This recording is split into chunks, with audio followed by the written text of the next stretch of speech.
paint bottles, scrap metal, and heavy machinery. It looks like a construction site. But it's actually a nonprofit organization called Hearts for Homes. The 7-year-old organization provides free home repairs to low-income elderly homeowners in Denton County.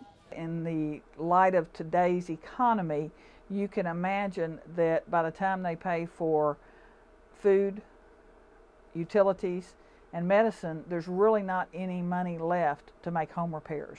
Hearts for Home is an all-volunteer organization, and on this day, students and faculty from Liberty Christian School volunteer at their Denton warehouse to help organize. From clearing the ground, throwing trash away, and organizing tools, everyone is trying to help. We do a missions day every spring, and it's a time where the students volunteer. They sign up for this, and they volunteer to just go out in our community and do different projects. One Liberty Christian School student says getting to help with this organization gives her the chance to help those who can't help themselves. I like helping out because I think that it's fun to serve other people. The founder says she was motivated to start Hearts for Homes through her faith and the need she saw in elderly homeowners whose income is as little as $500 a month.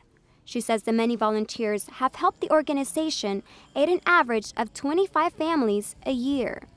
Frank says, unlike other service repair companies, Hearts for Homes doesn't just visit homeowners one time. Instead, they visit them several times depending on their need, that way forming a continuing relationship. Cynthia Campillo, NT Daily News.